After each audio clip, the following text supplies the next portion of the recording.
RLC series circuit start कर रहे हैं हम। ठीक है, तो that is the most important thing in this chapter. ठीक है, यही मेजर पार्ट है इस चैप्टर का। Around you can say 70% is this. तो बहुत ध्यान से समझें। एक वोल्टेज सोर्स है ऑल्टरनेटिंग, इसकी इक्वेशन मान लो हमने लिख दी है V equal to V not sine omega t. ये गिवन है, ये R है, ये L है, ये C है। तीनों को हमने सीरीज में लगा दिया है, तो इनमें से सेम करंट पास हो रहा है। As R L C R in series, काम की बात है, I is same through R L C,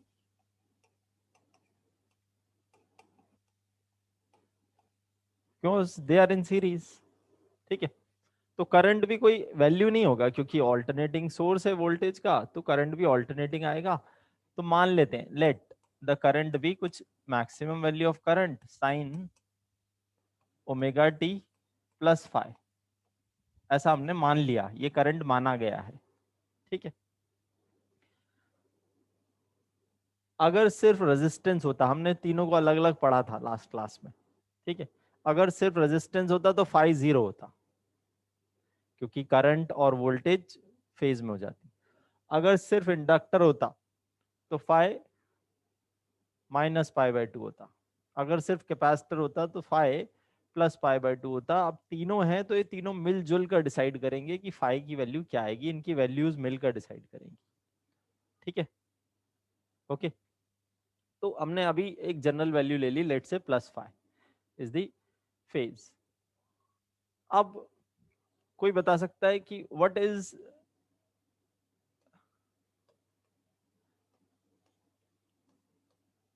we R V L, इन तीनों की बात कर रहा हूं मैं।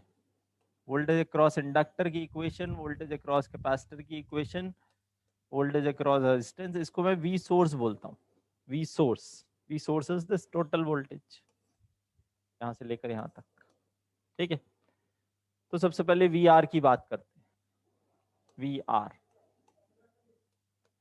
बहुत ध्यान से, वी आर कैसे आएगा? वी आर आएगा मैक्सिमम करंट इंटू रेजिस्टेंस, ये हो गई मैक्सिमम वी आर। करंट का फेज है sign omega T plus five, तो वी आर का फेज क्या होगा? यही या इसमें कुछ बदलूं? What will be the phase of voltage across resistance if current phase is omega t plus phi? Same phase होगा, सही बात है, बिल्कुल। वी एल, ध्यान से देखना, मैं वी एल लिखने वाला हूं। I not into resistance provided by inductor is XL sine omega T plus five. क्या करूं भाई इसमें? यही फेज रहने दूं या कुछ और?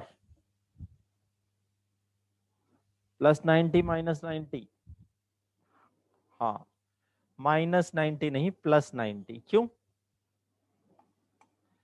क्योंकि वोल्टेज है ना, इली,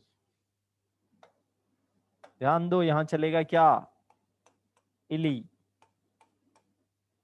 voltage will lead the current, current के फेज से वोल्टेज का फेज 90 आगे होगा, ना कि पीछे। ओके, वीसी, इसी तरीके से वीसी लिखा मैंने, I not into XC sine omega T plus five minus 90। यहां हमने यूज किया आइस का, आई सी, वोल्टेज लैग कर रही है 90 फेज से। ठीक है, ओके, बोला था ना ये बातें हमेशा ट्रू रहेंगी। ओके,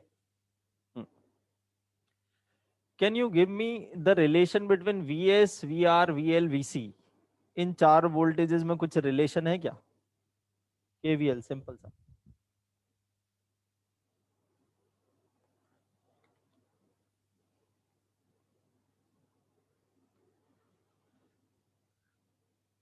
कृष्णा फेज क्या नहीं समझ में आया? करंट का फेज हमने ये मान लिया, तो करंट का फेज और वोल्टेज अक्रॉस रेजिस्टेंस का फेज सेम होता है, क्योंकि सेम करंट पास हो रहा है। तो I through resistance and voltage across resistance are in same phase. I through inductor is this I, and voltage across inductor will lead by 90 degree, and capacitor में voltage will lag by 90 degree. Okay. हाँ, तो लोगों ने कहा कि भाई इन तीनों का सम VR VL VC का सम VS है.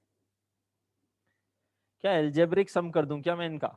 इन इक्वेशंस की मैक्सिमम वैल्यू उठाकर ऐड कर दूं तो VS की मुझे मैक्सिमम वैल्यू मिल जाएगी, ऐसा?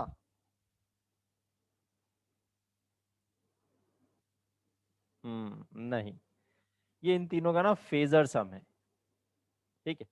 सो वी एस बिल्कुल इक्वल है किसके? V C V L V R के, बट फेजर सम. ठीक. तो अब देखते हैं, हमने इनके फेजर ड्रॉ किए फेजर सम के लिए. हमने कहा एक रेफरेंस लाइन ले लो भाई. एक रेफरेंस हमने लिया इधर. This angle is, let's say this angle is omega T plus five. यहां मैं ये फेज रिप्रेजेंट करा रहा हूं, ओमेगा टी प्लस फाइव. ठीक है. तो जिस जिसका फेज ये होगा वो यहीं आ जाएगा. जैसे मुझे वी आर यहीं दिखा देना चाहिए. V R is this. क्यों? क्योंकि वी आर का फेज यही है, देखो, वोल्टेज अक्रॉस रेजिस्टेंस. मुझे ऊपर दिखाना चाहिए क्या? V L. और नीचे दिखाना चाहिए क्या? वी सी.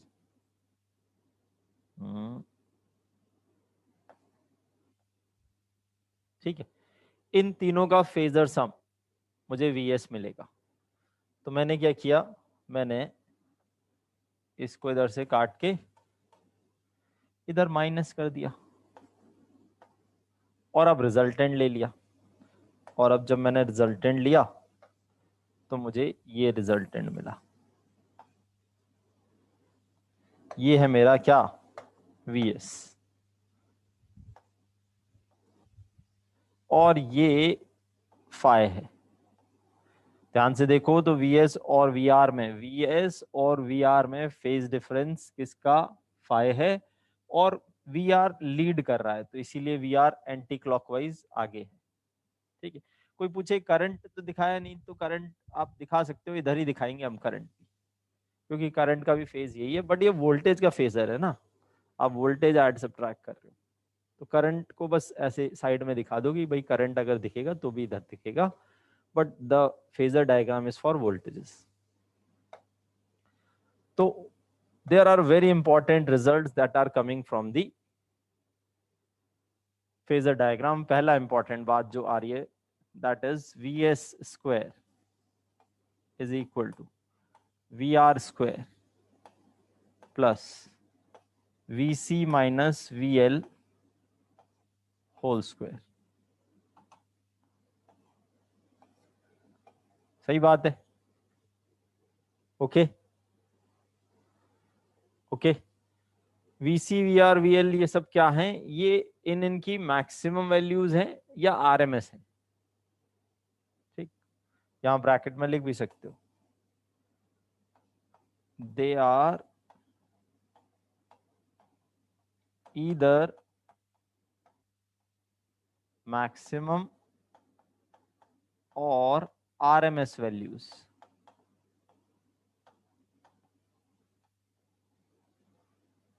ठीक है. ओके. ये या तो मैक्सिमम वैल्यूज हैं या आरएमएस वैल्यूज हैं इन फंक्शंस की. दूसरी काम की बात निकल के आ रही है, 10 फाइ. अगर मैं पूछूं 10 फाइ बता सकते हो क्या इस डायग्राम से? 10 phi, anyone? 10 phi.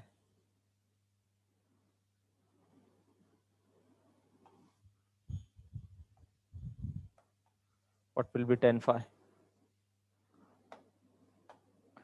tan phi is VC minus VL by VR। ठीक है। तीसरी चीज वो भी सिमिलर बात है, उसको हम नाम देते हैं, होता वो cos phi है मगर उसका नाम हमने पावर फैक्टर रखा है। ठीक है, I will explain why it is called power factor, but अभी के लिए उसको cos phi बोलो। cos phi की वैल्यू क्या आएगी इसी डायग्राम से? cos phi will be VR by VS। सही है, cos phi is VR by VS।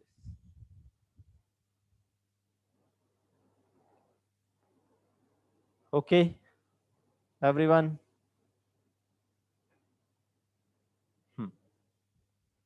ठीक है, किसी को कोई डाउट हो तो जल्दी से पूछ लो क्योंकि हम आगे बढ़ेंगे अब। सर आपने VL माइनस VC क्यों नहीं किया? अच्छा क्वेश्चन है, अमन का बहुत अच्छा क्वेश्चन आया। अमन ने पूछा कि भाई आपने VL माइनस VC क्यों नहीं किया। ठीक, मैं कर सकता था, बिल्कुल कर सकता था, पर उससे क्या होता, उससे मेरा जो V सोर्स आता है इधर आता, और मेरा जो ये है VR या कहें करंट, वो लैगिंग हो जाता V सोर्स के रेस्पेक्ट में, जबकि इक्वेशन मैंने ऐसी लिख दी है। जैसे ही मैंने इक्वेशन ये लिखी ना ओमेगा टी प्लस फाई मानते हुए, ठीक है, मैंने इक्वेशन ये एज्यूम की, तो मैंने उस अजम्पशन के साथ ही ये भी मान लिया कि करंट लीड कर रहा है, और करंट लीड कर रहा है तो मेरी जो सर्किट में कैपेसिटिव नेचर ना ज्यादा है, आइस वाला फैक्टर ज्यादा डोमिनेटिंग है, तो इसीलिए मैंने VC को बड़ा और VL को छोटा माना और ऐसे डायग्राम बना दिया। बट हाँ, ये फॉर्मूले बिल्कुल एब्सोल्यूट हैं, VC छोटा हो तब भी आप एग्जैक्टली यही फॉर्मूले लगाकर आंसर निकाल लेंगे। फॉर एग्जाम्पल मान लो VC छोटा है और VL बड़ा है और ये वैल्यू कुछ -1 आ गई, ऐसे ही होगा, तो फाई अपने आप -45 आ गया, अपने आप यहाँ -45 डाल दोगे। ठीक है, तो फॉर्मूले चेंज करने की जरूरत नहीं है आपको, ये फॉर्मूले एब्सोल्यूट है, चाहे लीडिंग हो लैगिंग हो, कोई बड़ा हो छोटा हो, ये फॉर्मूले आंसर दे रहे हैं। ओके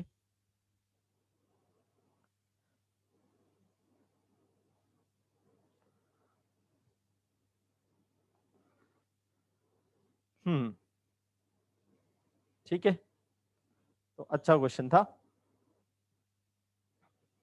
अब आगे बढ़ते हैं। ठीक, तो ध्यान रखना ये कंक्लूजन्स जो हमने निकाले।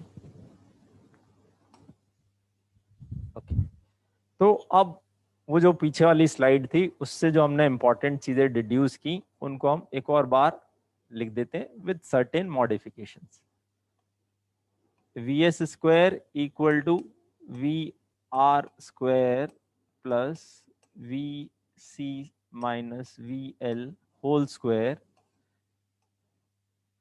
को मैं ऐसे लिखूंगा, ध्यान से देखेंगे।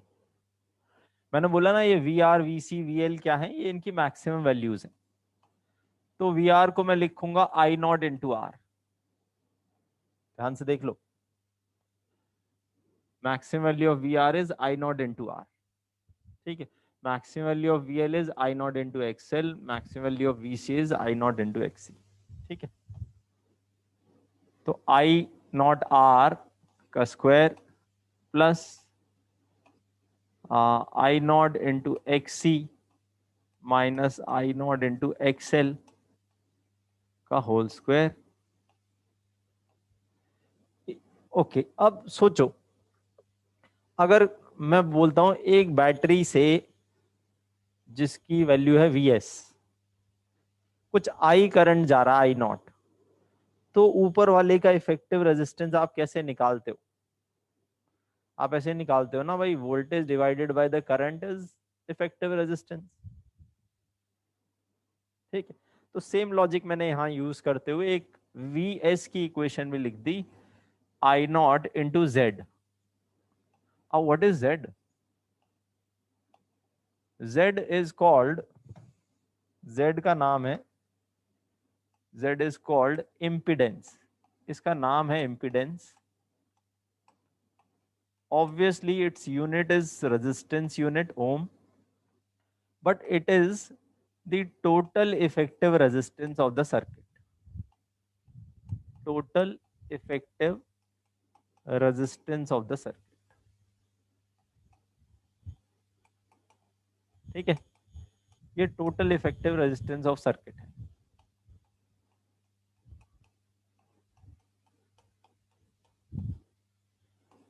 ठीक है, पर इसको बोलते इम्पिडेंस है, क्योंकि आप कैपेसिटर को रेजिस्टेंस नहीं बोल सकते ना, इंडक्टर को भी आप रेजिस्टर थोड़ी बोल सकते हो। They are offering certain resistance also, but they are not actually resistance. ठीक है, तो इसका नाम हमने इम्पिडेंस रखा। तो सर्किट की इफेक्टिव रेजिस्टेंस आप इम्पिडेंस बोलते हो। ठीक है, तो आई नॉट इंटू जेड का होल स्क्वायर इज, ये करंट है, ये टोटल रेजिस्टेंस है, तो टोटल सोर्स की वोल्टेज आ गई। तो यहाँ से आई नॉट अगर कैंसिल करूं तो मेरी इक्वेशन ये बन जाती है, Z square is equal to R square plus X C minus X L whole square. ठीक है, ये मेरी पहली इंपॉर्टेंट इक्वेशन है जो पूरे चैप्टर में हम बहुत बहुत ज्यादा यूज करेंगे। ठीक है, first and very crucial equation. दूसरी बात करते हैं। दूसरी हमने क्या लिखा था, 10 phi. 10 phi was VC minus VL by R, sorry VR.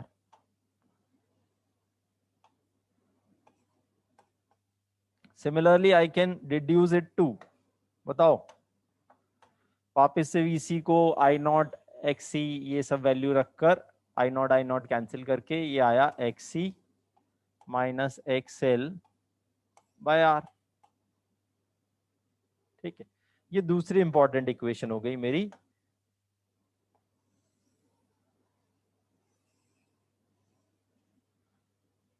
ठीक है, तीसरी इंपॉर्टेंट बात जो हमने जानी थी वो थी पावर फैक्टर कॉस फाई। नाम था इसका पावर फैक्टर।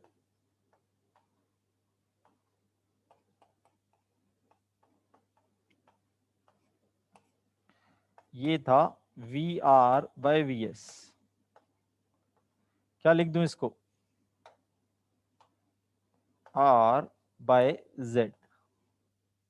ठीक है, this can be written as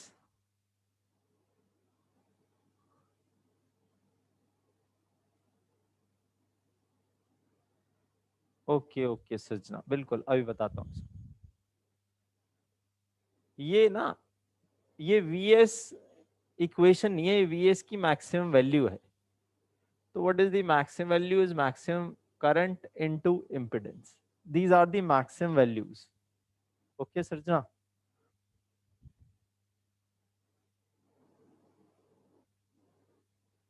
ठीक। So cos phi is VR by VS R by Z। ठीक, सो ये तीसरी हमारी मोस्ट इंपॉर्टेंट इक्वेशन हो गई इस चैप्टर की। ठीक है, 90% of the questions can be solved using these three equations and fourth is your brain। ठीक है, तो आपको चार चीजें चाहिए इस चैप्टर में 90% क्वेश्चन सॉल्व करने के लिए, ये तीन और थोड़ा सा दिमाग।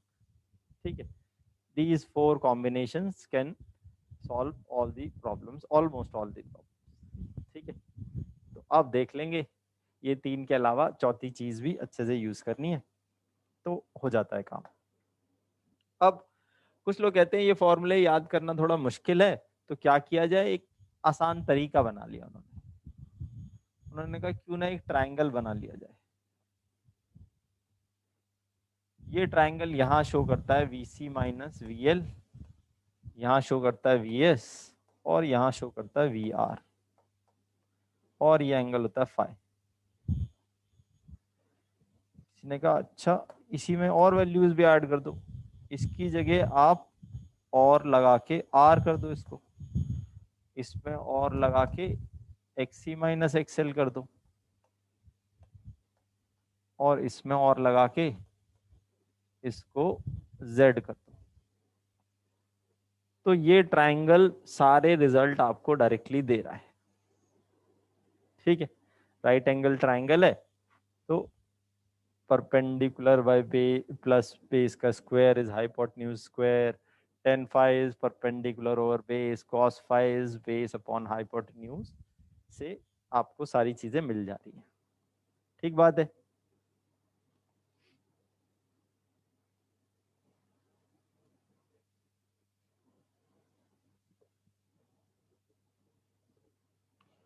हाँ फेजर ही है, ठीक है। So we are not doing anything different, phasor ही है, ठीक है। हाँ बट एक ट्राइंगल से आप ये रिजल्ट ला सकते हो तो भूलने के चांसेस कम हो जाते हैं, दैट इज व्हाई एनसीईआरटी ने भी ऐसा कुछ लिखा है कि ट्राइंगल से याद कर लो। I gave you.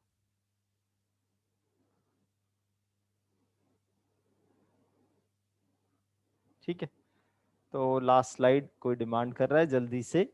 आशी प्लीज टेक द स्क्रीनशॉट।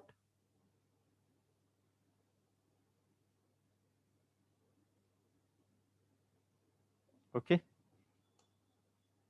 अब हमने जो किया ना उसको समझते हैं, ठीक है। फेजर सम, आरएमएस, ये बोलना आसान है बट समझना थोड़ा सा मुश्किल हो जाता है, ठीक। जैसे कि मैं क्या बोल रहा हूँ, तो एक स्लाइड ले लेते हैं।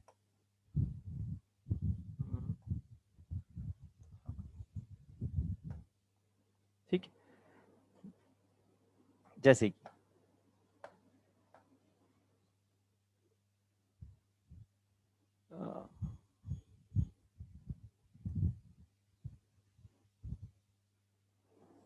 ये एक रेजिस्टेंस है, एक इंडक्टर है। रेजिस्टेंस के अक्रॉस जो इक्वेशन है ना वी आर, वो है 10 sin omega T,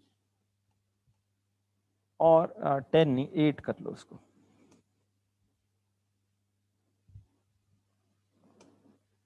8 sin omega T, और वी एल है 6 sin ओमेगा टी प्लस π/2, ठीक है। ये इन दोनों की इक्वेशन है। अब मुझे वी नेट चाहिए, I am interested in V net, ठीक है। तो देखो, क्या मैं ये कर सकता हूं कि V net max is V R max plus V L max, सीधे सीधे इनकी मैक्सिमम वैल्यूज ऐड करके ये लिख दूं। Is it valid? यस और नो?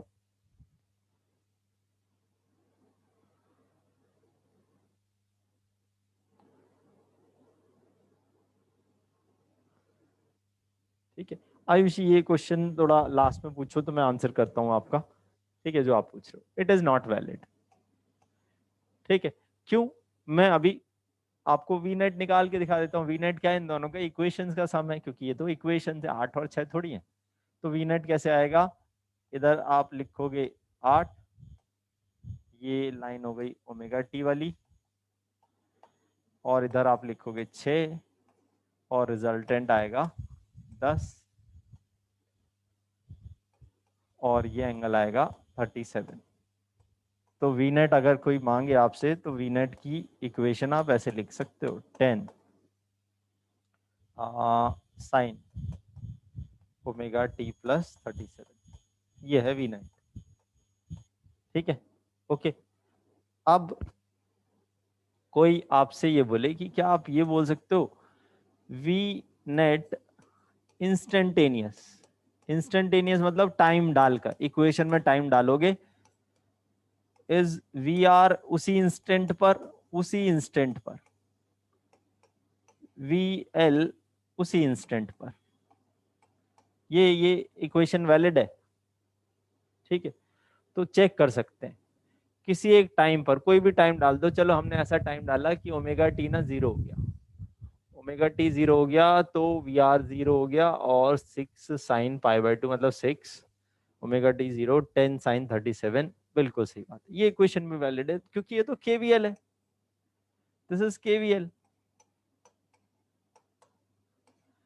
पर इनकी मैक्सिमम वैल्यूज को आप ऐड नहीं कर सकते ऐसे, इंस्टेंटेनियस वैल्यूज को आप ऐड कर सकते हो, आप इक्वेशंस को ऐड कर सकते हो, पर मैक्सिमम या आरएमएस को ऐड नहीं कर सकते। कोई पूछे भाई क्या ये इक्वेशन वैलिड है, V net RMS is V R RMS plus V L RMS, ये वैलिड है? आप आरएमएस का एल्जेब्रिक सम फाइनल आरएमएस बोल दो, नहीं ये भी वैलिड नहीं है। पर हाँ, अब जो इक्वेशन इन फॉर्म में वैलिड है वो है इनकी phasor. V net max square is equal to V R max का square plus V L max का स्क्वायर। वैलिड है, बिल्कुल वैलिड है, करके देख लो। आरएमएस, वी नेट आरएमएस का स्क्वायर वी आर आरएमएस का स्क्वायर वी एल आरएमएस का स्क्वायर। वैलिड है? हाँ वैलिड है, करके देख लो। ठीक है, तो ध्यान रखना आप एल्जेब्रिक सम कर सकते हो, मगर इक्वेशंस का या इंस्टेंटेनियस का। जैसे और भी कोई एक इक्वेशन में बना सकता हूं, V net equation is V R equation add कर दो डायरेक्टली, इक्वेशन तो ऐड होंगी क्योंकि ये फेजर इक्वेशन ऐड करके आ रहा है, ये भी वैलिड है। ठीक है, सो some things are valid, some are not, so be very cautious.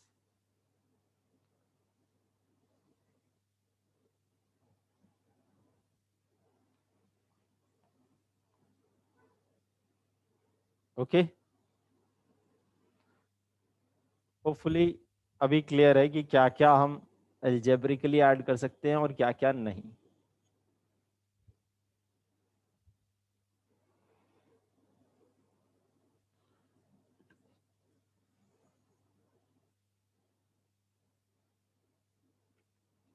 Am I clear?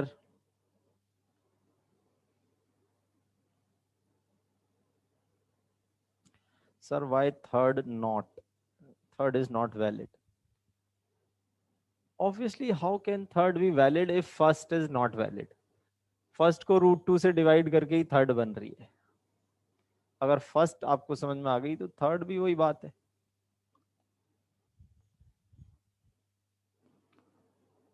Why 37 came in VNet?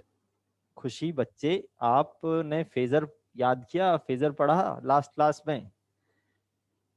Sign omega T हमने यहाँ दिखाया 8 मैग्नीट्यूड, 6 यहाँ दिखाया क्योंकि ये 6 साइन ओमेगा टी प्लस π/2 है।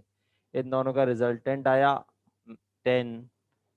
37 कैसे आया? 6/8 करके 37 आया। ओके, ठीक ठीक है दोस्तों, आई थिंक अभी क्लियर है कि क्या क्या हम एल्जेब्रिकली क्या क्या फेजर से निकालेंगे। ठीक है, इनफैक्ट ये जो वैल्यूज है ना इंस्टेंटेनियस, ये कोई भी मीटर मेजर नहीं करता, कोई भी मीटर ये मेजर नहीं कर सकता। इंस्टेंटेनियस कितनी तेजी से बदल रही है, तो मीटर क्या रीडिंग बदलता हुआ और आप देख भी नहीं पाओगे अगर वो मेजर करके दे भी दे तो, क्योंकि frequency is 50 hertz in India और एवरीवेयर। कुछ तो हर्ट्ज में होगी ना, 10 हर्ट्ज भी आपको दिखेगा नहीं। 10 हर्ट्ज मतलब 20 बार सुई ऐसी 1 सेकंड में घूम गई और आपको रीडिंग भी लेनी है। अच्छा अभी क्या थी? ठीक है, तो कहां से रीडिंग आई? ठीक है, so rarely it is used, this equation is valid but rarely it is used. Mostly आप नीचे की इक्वेशंस का यूज करते हो जो कि आरएमएस, जो कि मीटर वगैरह देते हैं। ठीक है, आप वोल्टेज वगैरह आंखों से देखकर थोड़ी बताओगे, आप मीटर से रीडिंग लोगे। और मीटर क्या देगा? मीटर इस इक्वेशन, डीसी मीटर होगा तो एवरेज देगा, एसी मीटर होगा तो आरएमएस देगा। ठीक है, तो these are the equations we generally use. Okay, ठीक, तो हम ये बहुत इंपॉर्टेंट बातें हैं, ये सारी हम यही यूज करते रहेंगे बार बार। Okay,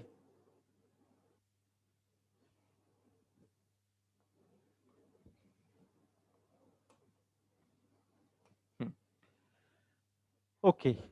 So power in an AC circuit. The next term we'll talk about is power in an AC circuit. So power होती क्या है? पावर का एक्सप्रेशन अगर आपको याद हो, power is nothing but instantaneous power पूछ रहा हूं मैं। Instantaneous power in circuit is voltage instantaneous. उस मोमेंट पर वोल्टेज क्या है और उस मोमेंट पर करंट क्या है। ठीक है, तो हमने कहा चलो इक्वेशन मल्टीप्लाई कर दो इनकी। इसकी इक्वेशन थी V not sine omega t, इसकी इक्वेशन थी I nought sine omega T plus five. ठीक है, और ये इक्वेशन हमारी ऐसी दिखने लगी हमें, आ,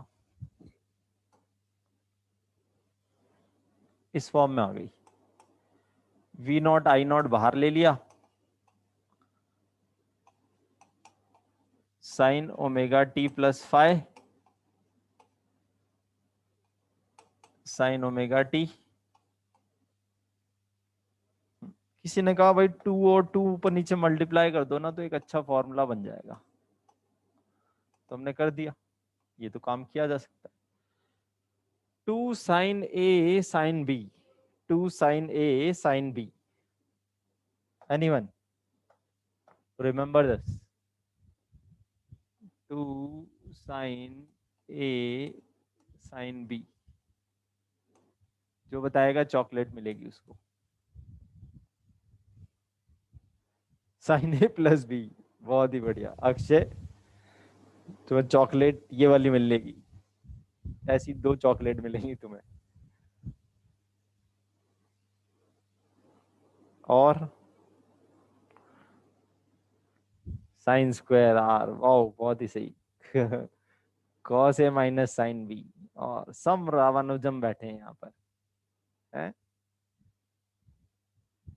हाँ, एक आंसर सही आया आर्ची का।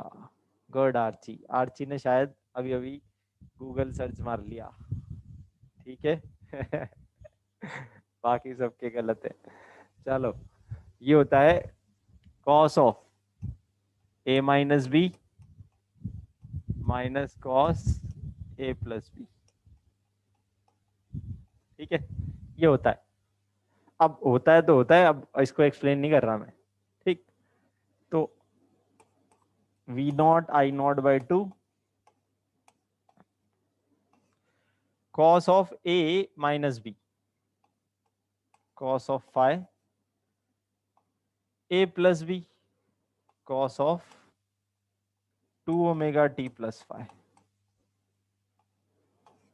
ये वैल्यू आ गई पावर इंस्टेंटेनियस। ठीक है, ये इक्वेशन आ गई पावर की। आप टाइम दो तो उस इंस्टेंट पर आपको पावर मिल जाएगी। Give me time, I will give you instantaneous power.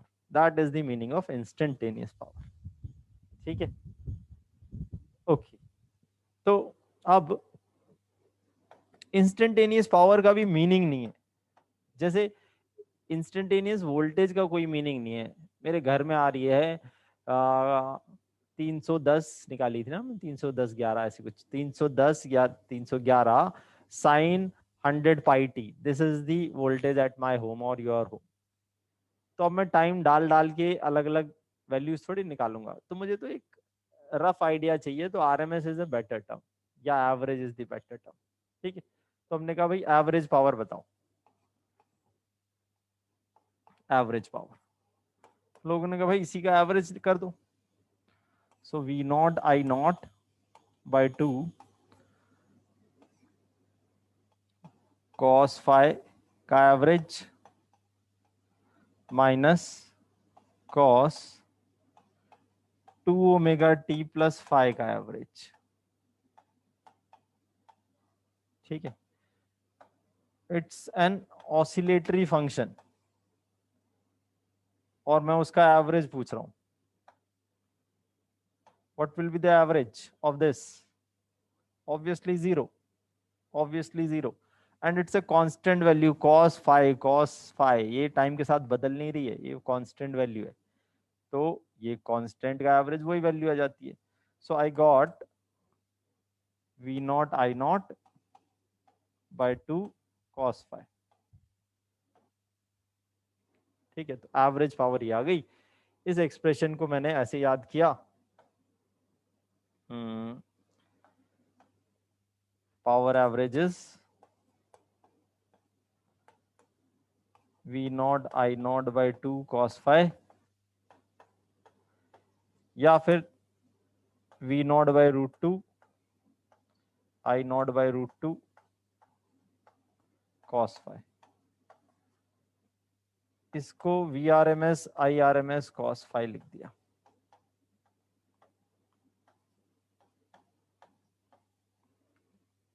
ठीक है, so this is the most useful expression in power. ठीक है, यही पावर मीनिंगफुल भी है, वरना बाकी सारी पावर मीनिंगफुल नहीं है। ये इंस्टेंटेनियस पावर निकाल के क्या करेंगे, क्योंकि वो बदल रही है समय के साथ। ठीक है, और इसको एक और तरीके से देखा जा सकता है, ये क्या है, ये है average power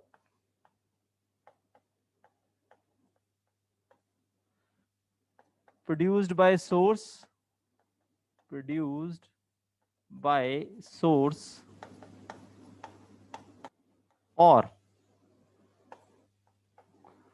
average power consumed by resistance। ध्यान से देखना, मैं सिर्फ रेजिस्टेंस लिखा है। ठीक है, क्योंकि हमारे सर्किट में तीन जो कंपोनेंट है आर एल और सी, उसमें से सिर्फ रेजिस्टेंस एक ऐसा कंपोनेंट है जो पावर को कंज्यूम कर रहा है एवरेज। बाकी जो इंडक्टर है और जो कैपेसिटर है वो एवरेज कंजम्पशन नहीं कर रहे, वो एक मोमेंट पर ले रहे होंगे तो दूसरे मोमेंट पर दे रहे होंगे। So average consumption of power by L और सी,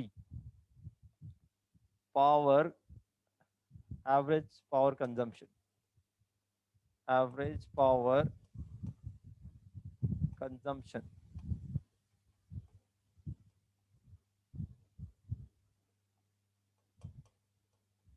बाय एल और सी जीरो। ये कोई भी पावर नहीं ले रहे, एवरेज एक इंस्टेंट पर जरूर ले रहे हैं, बट एवरेज नहीं ले रहे, दे रहे हैं ले रहे हैं ले रहे हैं दे रहे हैं, तो एवरेज इनका जीरो होता है। Okay, what is 311?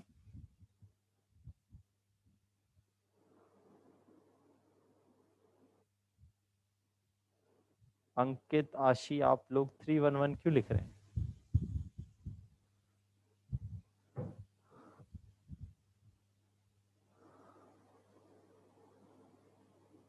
RMS 311 है, क्या है ये?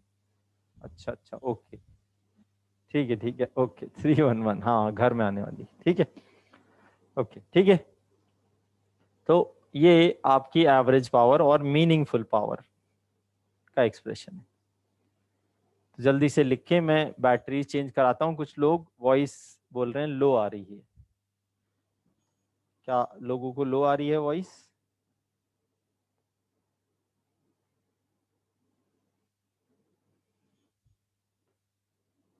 ओके ओके ठीक है, जल्दी से नोट करो cell.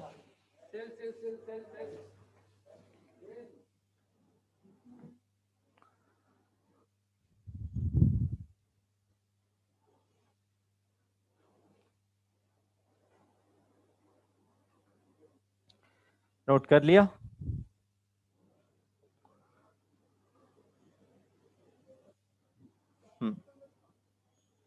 Next is this,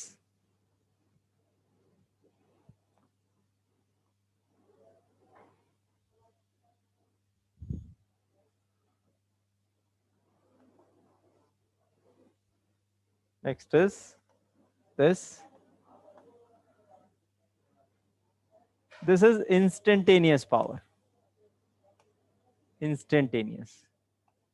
Power instantaneous is instantaneous voltage,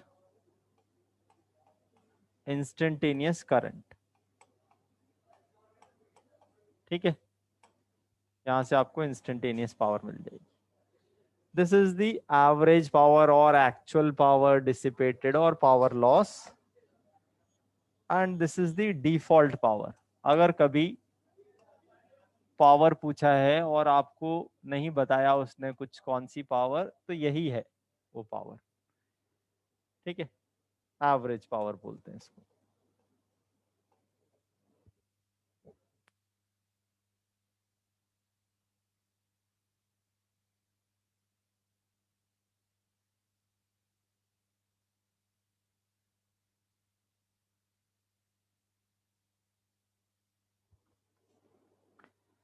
I think अब जिन लोगों को साउंड कम आ रहा था अभी सही आ रहा होगा.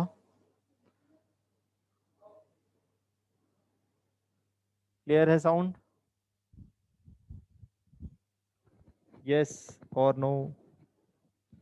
जो लोग पहले बोल रहे थे साउंड की दिक्कत है, is it clear to everyone?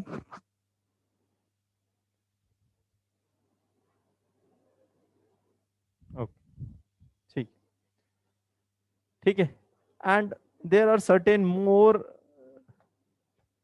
Definition for power, but वो कोई ऐसा सर्किट में मीनिंग नहीं रखती. ठीक है, इसको वर्चुअल पावर, एपरेंट पावर या आरएमएस पावर भी बोलते हैं. RMS is the most famous word for this. is defined as voltage RMS into RMS current is the, and this is the maximum or peak power. By definition it is maximum voltage into maximum current. ठीक है, maximum voltage into maximum current. तो ये सारी values हम निकाल सकते हैं. ठीक है, तो देखते हैं, एक छोटा सा क्वेश्चन लेते हैं जिससे कि डिफरेंशिएट भी हम कर पाएंगे. लेट्स से वोल्टेज ऐसी है 10 साइन 100 पाई टी, और करंट है I equal to 5 sine 100 pi t plus pi by 3. ठीक है, ये है हमारी वोल्टेज और करंट की इक्वेशन एक एसी सर्किट की. ठीक है, अब मैं चीजें पूछता हूं. पहला, power at t equal to 1/600. Power at t equal to this. तो कौन सी पावर पूछ ली मैंने? Any idea which power I am asking? Power at, at बोल दिया ना, एट, तो एट तो ऑब्वियसली एट इंस्टेंट है, टाइम भी दे दिया, तो this is an instantaneous power. तो मुझे उसी इंस्टेंट पर वोल्टेज चाहिए, उसी इंस्टेंट पर. V at t equal to 1/600 into current at t equal to 1/600. इन दोनों को मल्टीप्लाई करूंगा तो 1/600 यहां डाल देते हैं, तो ये क्या बनेगा? 10 इंटू साइन 5/6, और ये बना 5 इंटू साइन 5/6 प्लस 5/3. तो ये आ गया हाउ मच?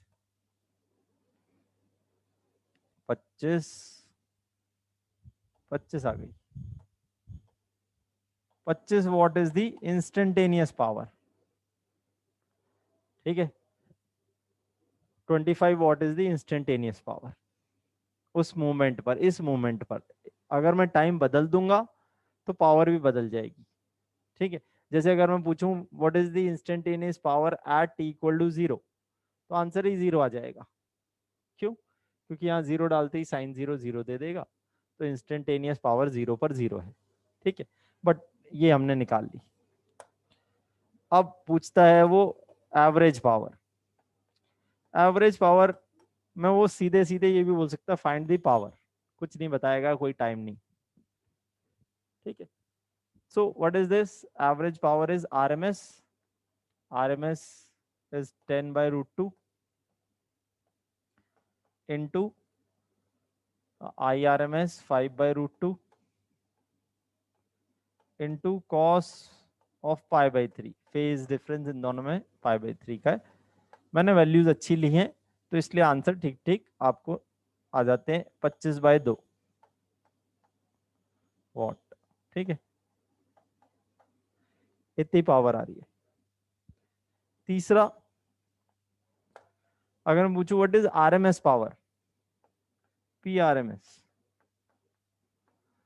तो आप बोलोगे वीआरएमएस IRMS 10/√2 इंटू 5/√2, सो 25 आ गया ये भी, ठीक है। देखो ये भी 25 आ गया, इसका मतलब ये नहीं है कि ये दोनों बराबर रहेंगे, ये तो हमेशा 25 रहेगा आरएमएस पावर। ये अलग अलग इंस्टेंस पे अलग अलग वैल्यू देगा, 25 भी दे रहा है, कभी कुछ देगा, कभी कुछ देगा, कभी जीरो भी देगा। फोर्थ चीज जो हमने आपसे पूछी, what is the maximum power, what is the maximum power और पीक पावर, ठीक है, is V max I max, so that is 50 watt. इसका भी कोई मीनिंग नहीं है, ठीक है। मीनिंगफुल पावर यही है। क्यों? क्यों मैं ऐसा बोल रहा हूं कि अगर मैं एक क्वेश्चन पूछूं, find heat generated in 10 seconds, in 10 seconds, तो बताओ कैसे निकालेंगे, कौन सी पावर का यूज करूं मैं हीट जनरेटेड इन 10 सेकेंड्स के लिए?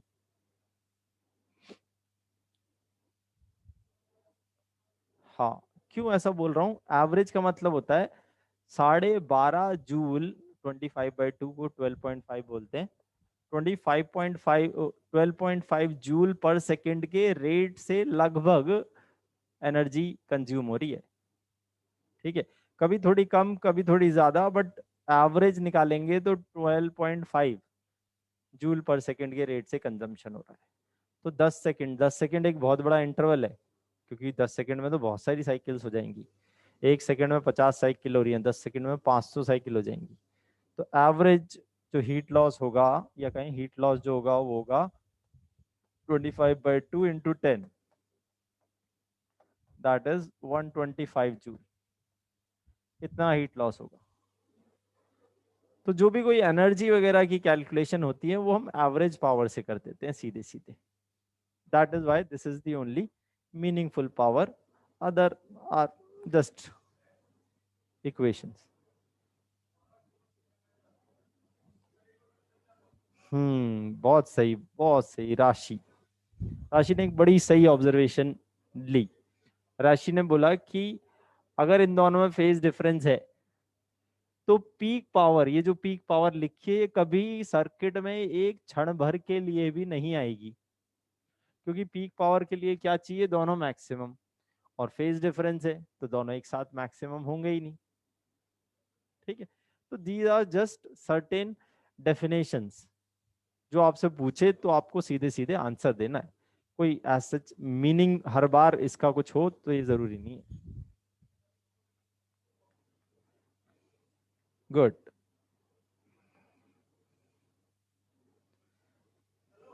ठीक है।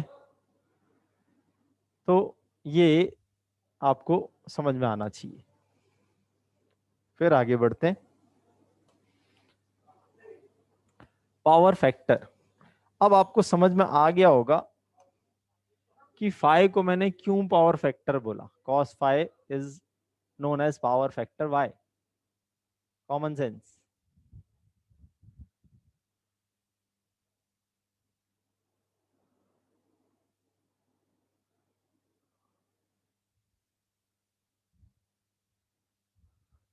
Because it is coming as a factor in expression of power. Simple सी बात है, पावर फैक्टर। ठीक है।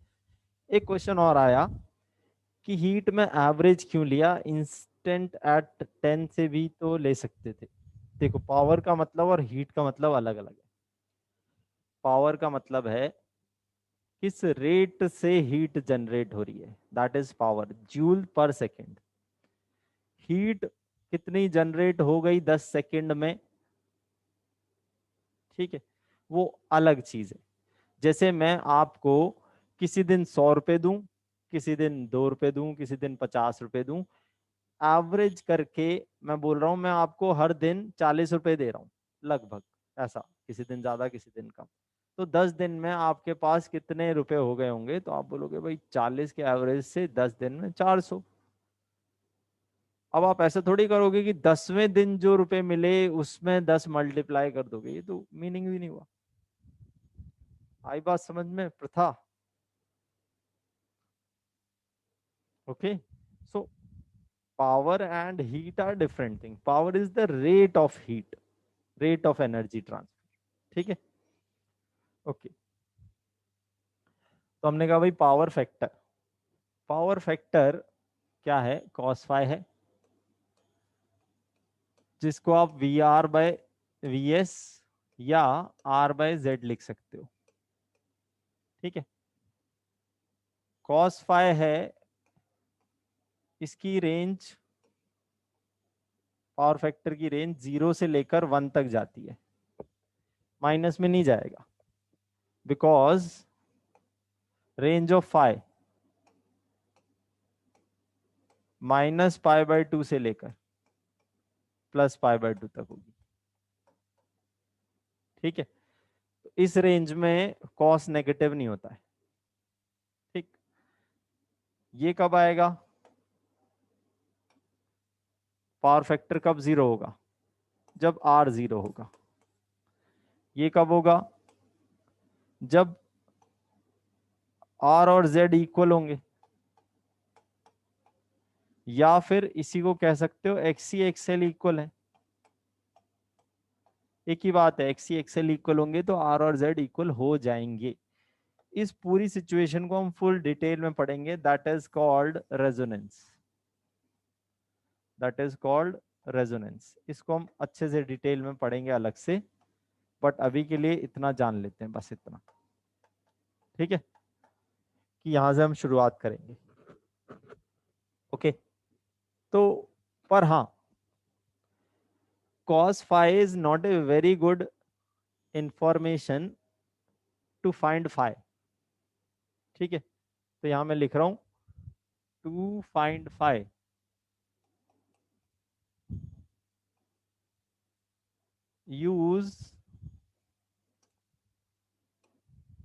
use tan phi and not cos phi। क्यों भाई, क्यों, इसमें क्या बुराई है? इसमें ये बुराई है, जैसे मैंने बोला भाई cos phi ना आपका 3/5 है। मैंने पूछा भाई फाई बता दो, तो लोगों ने कहा भाई फाई तो मुझे नहीं पता लग रहा, फाई हो सकता है -53 डिग्री भी, और फाई हो सकता है +53 डिग्री भी। ठीक है। मगर 10 फाई से बिल्कुल डायरेक्ट आएगा, जैसे कि मैंने बोला भाई 10 फाई 4/5 है, फाइव बता दो, तो बिल्कुल एब्सोल्युटली +53 डिग्री है। 10 फाई -4/3, तो बिल्कुल फाई इक्वल टू -53 डिग्री, -53। ठीक है। फाई नेगेटिव होते ही करंट लैग करेगा, फाई पॉजिटिव होते ही करंट लीड करेगा। एंगल में क्या है से बताया तो सही है, अभी लैग लीड बताता है। ठीक है। इसमें और इसमें क्या है, ये बता रहा है कि आइस चल रहा है, ये बता रहा है कि इली चल रहा है, करंट लैग कर रहा है। ठीक है, ओके। हमने जो बेसिक इक्वेशंस मान के सारी चीजें डेराइव की हैं वो cos sorry sine omega T plus five बोला ना करंट को, तो फाइव नेगेटिव आया तो हमारा लैगिंग हो गया। Got it? ठीक। तो पावर फैक्टर हमें ये सारी इंफॉर्मेशन भी देता है। हाँ, पावर फैक्टर की कुछ लिमिटेशंस भी है, वो हमें पता होनी चाहिए।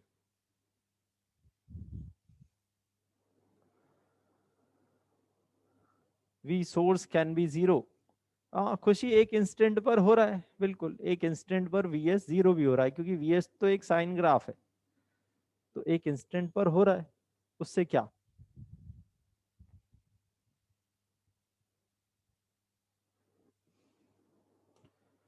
लास्ट स्लाइड देखो जल्दी से।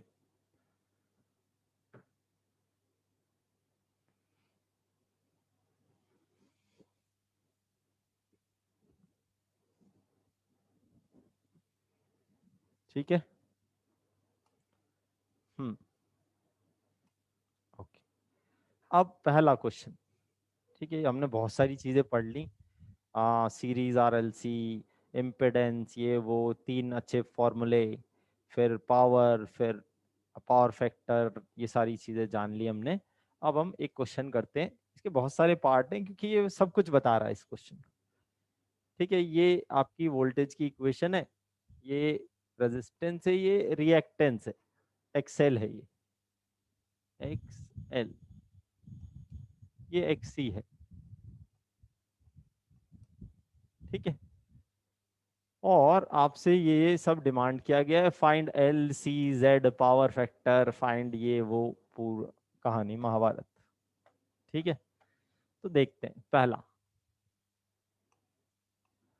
आपको एक्सेल दिख रहा है, XL is how much, XL is six. तो आपने कहा बोला भाई एक्सेल तो ओमेगा एल होता था, तो यहाँ से हम एल निकाल सकते हैं। ओमेगा दिख रहा है क्या आपको इक्वेशन में कहीं? हाँ भाई, is omega visible to you? 100 omega, 100 है, ढंग से देखो, व्हाट इज ओमेगा?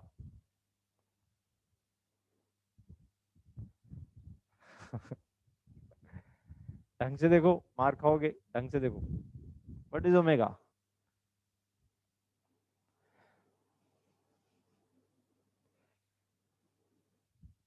ठीक, हाँ 100 है ओमेगा। ठीक है, तो 6/100 हेनरी। जैसे ही मैंने ये बोला 100 है क्या, ढंग से देखो, तो लोगों ने आंसर ही बदल दिए। ठीक है, मैंने ये नहीं बोला था गलत है, मैंने बस ये बोला ध्यान से देख लो। ठीक है, तो लोगों ने आंसर बदल दी। ठीक, तो कॉन्फिडेंस भी रखना है। ठीक है, सिंपल सी बात है, मेरे बोलने से या ऐसे बोलने से या आंख दिखाने से आंसर थोड़ी बदलना चाहिए। ठीक है, या जोर से बोलने से, मेरी tone should not decide the answer. XC, XC कितना है? What is XC? बताओ ढंग से। बताओ, 12 दिख रहा है क्या एक्सी है? Is it 12? सही से देखो। हाँ, ठीक है, अब लोग समझ गए। ठीक है, ऑब्वियसली इट इज 12। ठीक है, सो एक्सी होता है 1/ओमेगा सी। सो व्हाट इज सी? इसको नीचे ले आए, 1/1200 farad. Farad is the unit of capacitance. ठीक है, तो हमारा ये आ गया, ये आ गया Z, Z square equal to R square plus X C minus XL whole square से सॉल्व किया, तो जेड आ गया मेरा 10 ओम। ठीक है, किसी को doubt?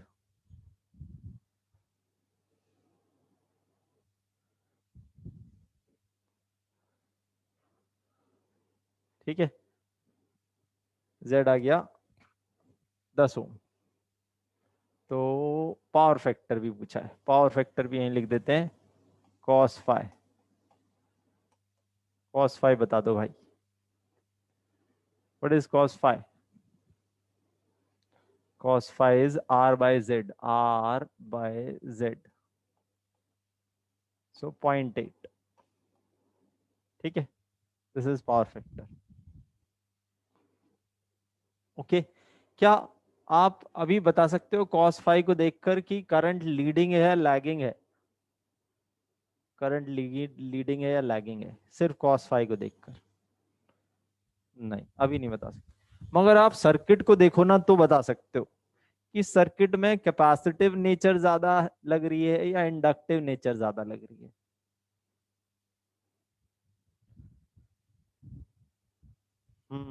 The circuit has more capacitive nature. X C देखो ना भाई, 12 है, एक्सएल तो 6 है।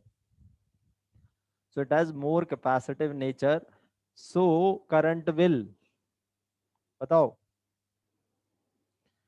Current will lead. बिल्कुल सही बात है, आइस चलेगा यहां पर। ठीक है, current will lead. B part पर आ जाते हैं। बी पार्ट में कहता है भाई इक्वेशन ऑफ आई बता दो, वोल्टेज बता दो, ये बता दो, वो बता दो। तो हम यहां से हमने फाई निकाल लिया। अगर आपको cos फाई से फाई नहीं निकालना है तो आप टेन फाई पर चले जाए करो। टेन फाई बताता है, टेन फाई है आर, क्या था tan phi, X C minus X L by R. तो 6/8, 3/4, और फाई आ गया यहां से +37 डिग्री, +37 डिग्री। ठीक है, so equation of current is V source, पहले मैं मैक्स वैल्यू लिख देता हूं इसकी, I max. I max is V S max by Z. ये कितना है, 100। जेड कितना है, 10। तो 10 एम्पियर का मैक्सिमम करंट है। तो इक्वेशन क्या हो गई, I equal to 10 sin 100t +37 degree. ठीक है, गॉट इट। अब वो बोलता है भाई इनकी भी इक्वेशन लिखो, voltage across R, voltage across L, voltage across C की इक्वेशन लिखो। ठीक है, तो इनकी इक्वेशन के लिए फिर से इनकी मैक्सिमम वैल्यू चाहिए और फेज चाहिए। V R max, maximum voltage कैसे होगी रेजिस्टेंस के across, is I max into R. I naught लिख दो या मैक्स लिख दो, जैसे भी आपका मन करे, into R. so that is 10 into 8, 80। VR की equation 80 sin 100t +37, that's all, that is all। ठीक है, VL max is I max into XL, so that is 60। so VL की इक्वेशन हो गई 60 sin 100t +37। बोलो भाई आगे क्या लिखूं, +90 -90 या कुछ नहीं? voltage across inductor will dash the current through it by dash। बिल्कुल सही बात है, इसमें चलता है इली। ठीक है, 90 डिग्री से वोल्टेज लीड करती है करंट को। VC मैक्स,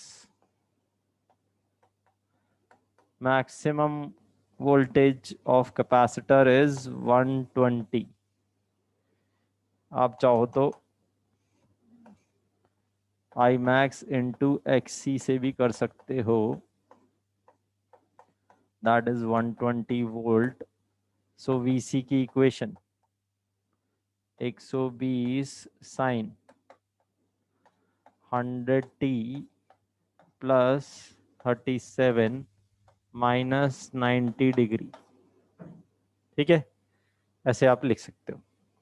ठीक है, चाहो तो इनकी आरएमएस वैल्यूज वगैरह भी लिख सकते हो, सब आ जाएंगी। तो ये इक्वेशन आ गई, करंट वरंट ये वो सब आ गई। अब वो बोलता है भाई draw voltage of phasor, sorry phasors of voltage. ठीक है,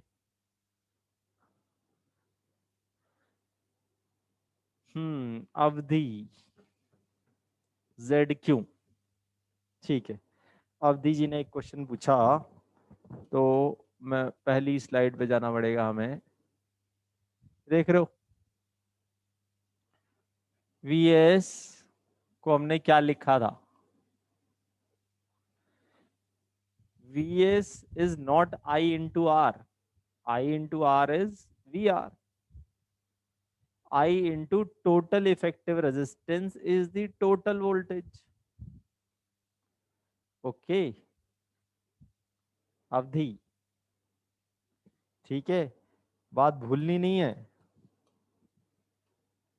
खतरा हो जाएगा ये तो बड़ा। ठीक है, हम्म,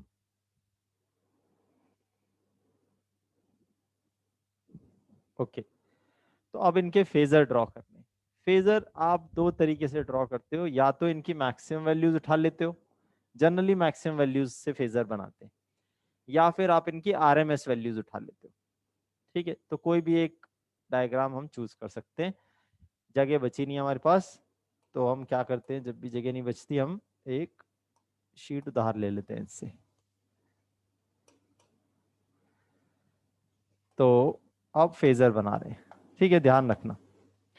तो मैं क्या करता हूं, एक रेफरेंस ले लो, मुझे आसान रेफरेंस अच्छा लगता है, जिससे कि सारी जो मेरी वोल्टेज है वो एक्स और वाई में आ जाए, रिजल्टेंट लेना आसान हो। तो हमें अच्छा लग रहा है 100t प्लस 37 ले लो। 100t प्लस 37 अगर मैं ले लूँ ना, तो कितना मजेदार डायग्राम बनेगा, सिंपल सा। वी आर इधर, वी आर, क्यों देख लो भाई, वी आर का फेज देखो कहाँ गई, वी आर की इक्वेशन ये रही, 100t प्लस 37, उससे 90 आगे वीएल, उससे 90 पीछे वीसी।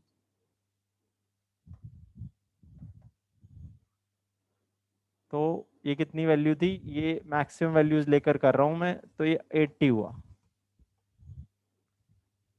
फिर वीएल, वीएल ये कितना 60 वोल्ट आया था। वीसी, वीसी थोड़ा बड़ा होना चाहिए,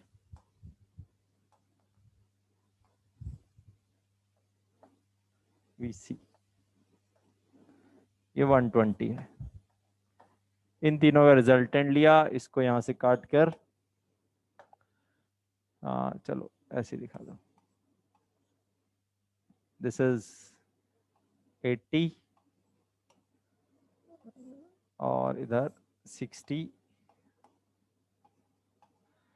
रिजल्टेंट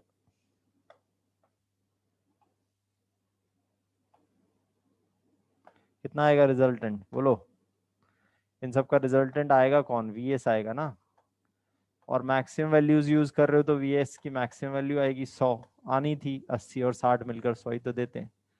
और ये एंगल भी आ जाएगा 37, आ नहीं था तो अभी हमने निकाल लिया था। तो आप ये काम फेजर से कर सकते थे, फेजर से हमने फॉर्मूले डराइव कर लिए, फिर हम लास्ट में वापस से फेजर भी बना रहे हैं। हाँ, एक चीज से कभी कंफ्यूज मत करना कि कुछ बुक्स में ये फेजर डायग्राम ना थोड़ा कॉम्प्लेक्स बना के दिया होता है। ठीक है, हमने तो ऐसा बनाया। वो क्या करते हैं, वो रेफरेंस हमेशा ओमेगा टी रखते हो। ठीक है, that is not a very good thing, but हाँ वी कैन डू दैट। वो कहते हैं भाई रेफरेंस हमारा ना ओमेगा टी ही रहेगा हमेशा। ओमेगा टी इस बार कितना हो जाएगा, 100t हो जाएगा, 100 है हमारा ओमेगा। तो अब मेरे सारे वोल्टेजेस वगैरह किधर दिखाई देंगे, वी आर में ऐसे दिखाऊंगा, वी आर ओमेगा टी से 37 डिग्री आगे 80 यूनिट का, और मैं VL ऐसे दिखाऊंगा 60 यूनिट का, इससे भी 90 डिग्री आगे, दिस इज 90, और VC में इधर दिखाऊंगा 120 डिग्री, 120 वैल्यू का। ठीक है, तो वो ऐसे डायग्राम बनाते हैं। ठीक है, तो I prefer this diagram over this, personal choice है। ऐसा अगर पेपर में आए तो कंफ्यूज मत करना, ये एक ही बात है। हमने बस इसको ऐसे करके 37 से और घुमाकर यहां रख दिया है। ठीक है, okay, so they are one and the same thing.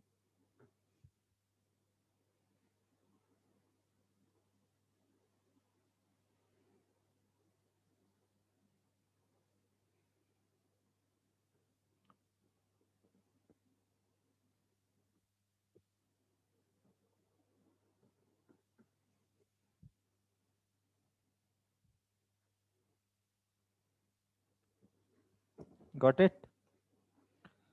हम्म,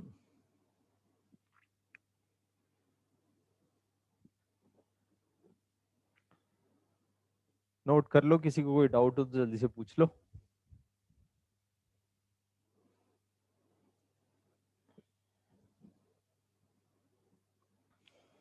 ठीक है, अजीब सी बात है मगर इट इज ट्रू। यहाँ आप 100 मैक्सिमम वोल्टेज लगा रहे हो, और वो बट के कुछ ऐसा भी हो रहा है कि यहाँ मैक्सिमम वोल्टेज 120 भी आ रही है। ठीक है, ठीक है, तो it is not so obvious. ठीक है, तो चीजें आपको कई बार नॉन इंट्यूटिव लग सकती हैं। ठीक है, यहाँ 100 लगाई, यहाँ 120 पता नहीं कहाँ से आ गई, यहाँ 60 आ गई, यहाँ 80 आ गई। देखें तो 80, 60, 120 तो बहुत ज्यादा जा रहा है। कुछ कितना हो गया, 260 ना, नहीं, कितना हो गया, 80, 60, 140, हाँ 260 हो गया। ठीक है, तो ये कहाँ से आ गई, यहाँ तो हमने 100 ही लगाई थी। तो that is not the logic. आप इनके मैक्सिमम वैल्यूज को एल्जेब्रिकली ऐड करके कुछ नहीं निकाल सकते। ठीक है, या इनके RMS को एल्जेब्रिकली ऐड करके, या तो आप एक ही इंस्टेंट पर सबकी वैल्यू लिखो, एक ही इंस्टेंट पर। ठीक है, टाइम डाल दो कुछ। ठीक, तो मैं टाइम डाल दूंगा सब में, तो तब आप एल्जेब्रिक सम लगा सकते हो। ठीक है, जैसे मैं एट t=0 लिखता हूँ। ठीक है, ध्यान से सुनना, t=0, ये वोल्टेज है 0, तो ये 0 हो गई। ये वोल्टेज देखी मैंने, ये हो गई VR sin 37, 80 इंटू sin 37 कुछ आएगी। फिर VL देखी, VL हो गई 60 इंटू sin 37 प्लस 90 कुछ आ गई। और ये आ गई 120 sin 37 माइनस। ठीक है, तो ये वैल्यू नेगेटिव अपने आप आ जाएगी, और अब आप तीनों को ऐड करोगे तो 0 आ जाएगा। ठीक, तो एल्जेब्रिक सम इंस्टेंटेनियस वैल्यूज के लिए वैलिड है, बट मैक्सिमम का एल्जेब्रिक सम तो कुछ मतलब ही नहीं है। ठीक है, वो अलग अलग टाइम पर हो रही है।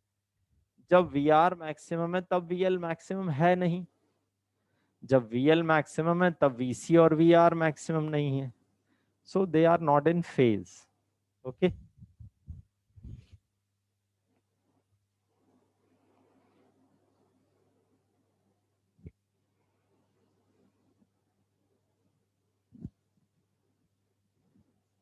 Got it?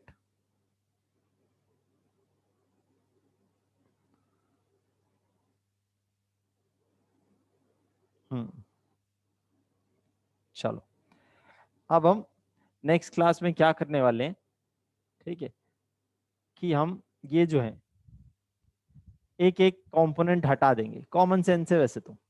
ठीक है, इसमें क्या हटा दिया मैंने, RL लगे हैं, क्या हटा दिया, C हटा दिया, सीधी सी बात है। तो आप भी वो जो सारे एक्सप्रेशन है उनमें XC वगैरह गायब कर दो, C से रिलेटेड कोई टर्म नहीं दिखनी चाहिए। तो अब मैं क्या लिखूंगा, VS square equal to VR square plus VL square. z square equal to R square plus XL square, what will be ten five cos five, सब बता सकते हैं, ठीक है। I is same in R and L, common sense ये, ठीक है।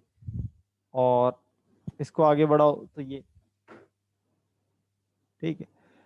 We lead करेगा आई को, क्योंकि इंडक्टिव सर्किट है, तो कुछ कुछ वैल्यूज वगैरह डाल के will explain this in detail. But हाँ, आप अगर ये जो अभी हमने पढ़ा ये सब अच्छे से समझ के आओगे तो सब कुछ क्लियर रहेगा, बहुत आसान, ठीक है। तो आज इतना ही, ठीक है। कल हम कंटिन्यू करेंगे इसको यहाँ से। हाँ, स्लाइड्स में दिखा देता हूँ, ठीक है। होमवर्क भी कल दूंगा, क्योंकि आज हमने क्वेश्चंस नहीं किया, आज हमने सिर्फ समझा है।